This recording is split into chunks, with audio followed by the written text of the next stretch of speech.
一种不晓得路线那些，古也想要当到啊，跟连thành hóa này ạ. Để lúc nào cũng bị cho bé một sai chân chế vẫn, bé tin nó tao này ạ. Tao của họ thì chân chế nó bé tin nó tao thì mà, rồi đi lại cho tin mình là nó bị thì giá thằng lẩu mỗi cho tin nó thì là của tao tao nên sao sửa thế, chứ ít khó mỗi cho tin mình thì lỡ cho mỏ rồi lại mua mỏ họ nó là chế này ạ, chế là một thọ công thuật một là chân chế nó chế là cú rong là thế này ạ, chế hết họ giờ cần cầu này ạ. Chọn chế nó thì chỗ mấy shop là thì 2 kg hoặc chỗ lót shop là thì 8 kg này ạ, chả lo thì cú giờ ít khỏi lo cần gọi thế ạ, tại sao nó chỉ cũng muốn vô về nó, để nó chỉ có chơi vô về này ạ.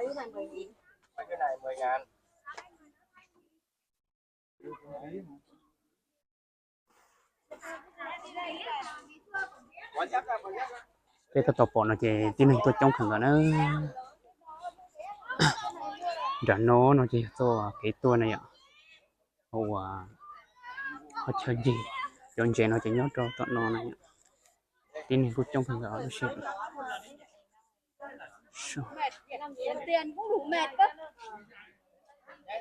khi để pin cầm họ chạy dầu này ngọt xe, họ nhuộm mê nó chạy dầu giờ nó cầu xe này ạ.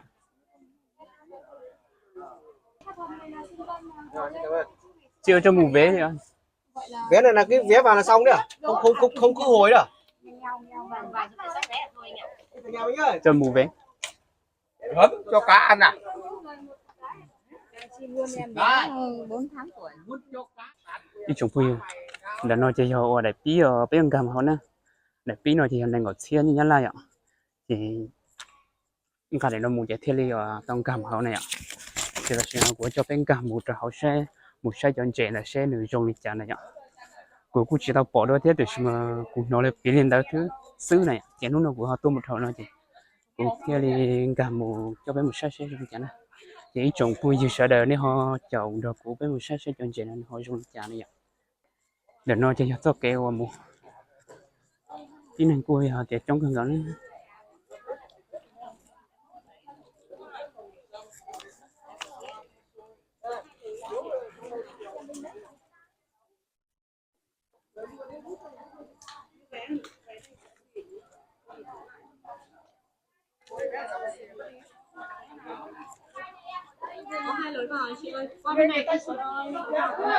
Xin lỗi chị phải một hôm nó sẽ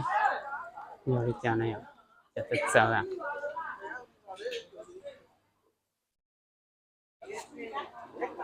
1, 2, 3 Thoải này. mái, vé này Rồi. không thiếu ai cả. Đây hết nhá. Đây không phải. Vâng, Đây em gửi của em đây. Đây đoàn.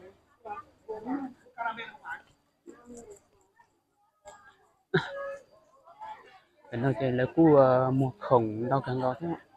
Rồi đi cu mua cái chỗ khơi nhật mông cái này ạ, cái một bọn cái chỗ khơi nhật mông này ạ. Shop mua mông để xem màu cho mua bia khơi nhật mông thế. Chọn chế thì cho nó nè, chúng bây giờ chọn chế thì tới rồi cho nó nè. Để nó chỉ dầu lúc họ đi thở bệnh hoặc cho có gì nó lo nó nhỏ nó bỏ, lúc họ đi thì nó yếu thở bệnh nó lo thì chọn chế nó yếu tập nó lo nó nhỏ, thì là thì chỗ lo cầu cho cái trong kilo này thì nhưng mà khi một cầu bệnh họ dễ tay chỉ lo nó nhỏ là nó thì cho nên mình thì nuôi thì nó thiệt tự thôi chứ họ cho nó lo thì nó tự chơi xí nó nhỏ thì xử lý vết bẩn nó thì bên mông cái tình hình tôi sai trong không này của chị bao tiền cũng mong tôi để xử lý lá chậu nhớ đê nhớ ít bẩn gì nó này ạ, thì tôi trong không đó ô sao con trẻ nó nè nhưng chỗ sao con trẻ là chỉ để liên liên nên chỗ công tình chỉ để liên liên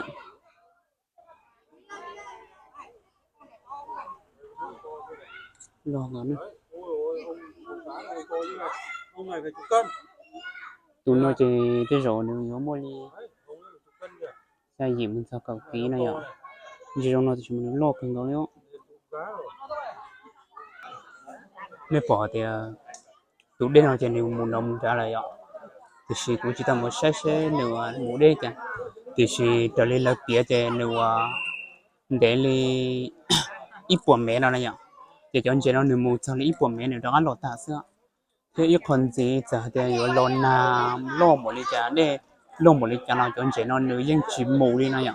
nếu như một chị thao lý của mẹ nữa tụi đây này ạ chị nửa mù lý của mẹ chị nửa những đó lọt ta nó nhớ nữa tha chơi nó xưa này ạ chị họ nói thấy khó giải gần gạo theo chị cho tin này ngoài ít con gì nữa chị lấy sai cho chị nó dùng tản đi ít cho công dân hưởng cho lại này ạ thì là sai chuối trong cái này trở lại bên chỗ nào thì lấy yên mà chỉ bốn cái khó khổng đất chỉ tôi bỏ đầu cho anh chị nó no này thì lấy môn này sai chùa cho tin tôi chỉ nó có chỉ theo môn này sai chùa cho anh chị nè lúc đây là thì là môn non đá này về nó chơi do lúc khó để thở này thì có sai cái sai của tin anh chị này tôi nhớ trong cái nó này trong cái được trong cáiแต่ชิโนเจกูจอดสักทีนะตัวเจเนี่ยที่มีผลเจจงหน่อยอ่ะมีผลแต่เจจงคนก่อนเลยอีตุตีตุลูกวัวใช่ไหมเจ้าลูกขอเดตเตอร์เจ้าลูกติดนอนอ่ะเดตเตอร์เขาชวนนอนร้องเจกูเตอร์ติดนอนร้องสิฮะเนี่ยบอกจงคนก่อนเลย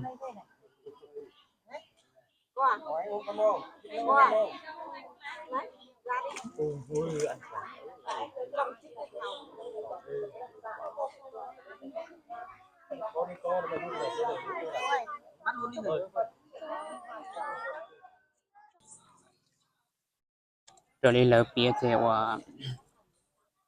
rồi đi lỡ bia thì tôi nói chuyện chuyện tới tôi hỏi để giờ chọn tôi một thời liệu cậu ôm mộng này chuyện được ăn cam hồi lúc họ nó muốn cậu thằng này ạ kiểu tôi nói chuyện thì tại tôi xin phía chọn chuyện nói chuyện nó những chuyện nó đã chuyện này nhỏ đấy chỉ bu nó chuyện nó đã chuyện nhà không có đó chọn chuyện nó nói chuyện thì họ nó cho một cho bác sĩ thì cho bác sĩ theo kiểu lồng lao động đồng phong lò lư này chuyện nó chân ta sẽ thì sao nếu như chia thằng nên nó nhận nó theo nó thì dễ khó giải quyết được này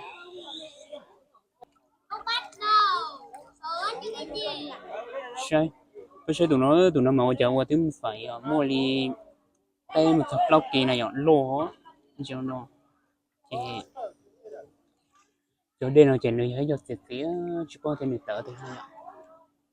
sai cho nó giờ sinh cần nó có gì nó có nó chuyện này ngồi chỉ kia nữa cho nó nè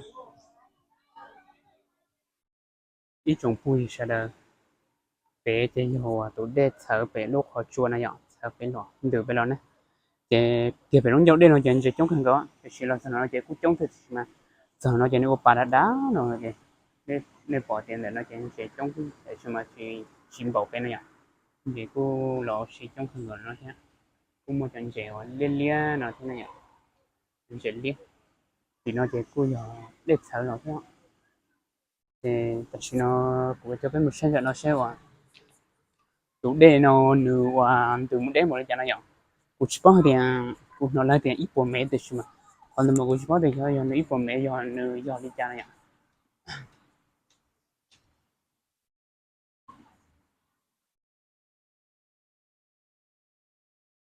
thì là tụ đề nó nửa từ một đến rồi nhỏ thì mà có lớp hai cũng còn chơi oxy trong cần còn lại thế nó nữa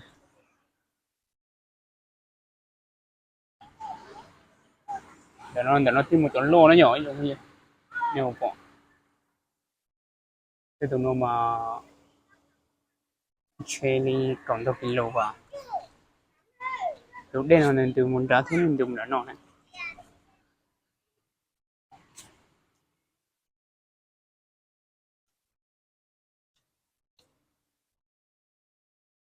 ủa nó này nó dễ khó để cần từ bây giờ cho nó chỉ tới rượu giờ sai của mình là theo chỉ tới rượu cho anh chị đó nó nhỏ cho anh chị nó chỉ tới rượu này là thằng này nó chỉ được cho cán thằng này nhỏ đây đâu có lô cần nó nhỏ lô theo trong cần tới rượu nên từ nó có sẽ cho anh chị nó nên muốn nó buồn rượu nữa thì theo nữa là nó chỉ được cho cá một lít của mình chỉ được cho cá là thằng này nhỏ để nó thì nó mua mỏ xông này nhỉ món khác không cả cái này bán nào chị 5.000 một cái đấy ạ. 5.000 một cái còn tí em về hưởng cái cho nó treo chỉ thanh tụ này nhở cho nên món lẩu sao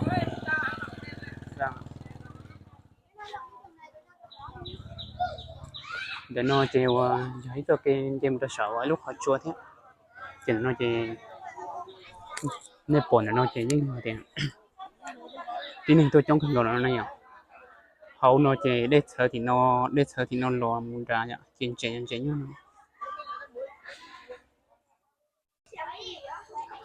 ý trong pui sa đờ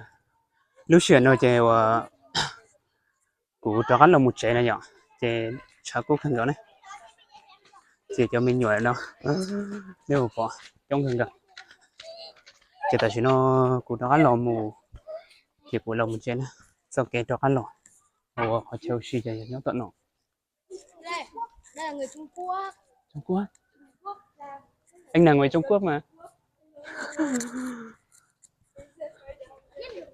hello Về hộ video con nick của mình rồi nhá. ok Cầm lấy. cho cô cả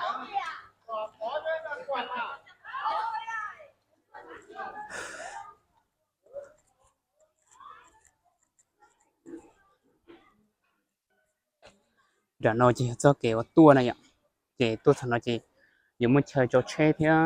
muốn chịu xí nhớ cho tụi nó này ạ chỉ chúng bây giờ tại sao nó giờ cũng là một chén thì giờ thì lấy việc sao tôi xỉa nó giờ tôi lấy nữa hay là thì hai cái nhá tôi sẽ dọn chén nó này ạ nếu chỉ nhớ cái này ạ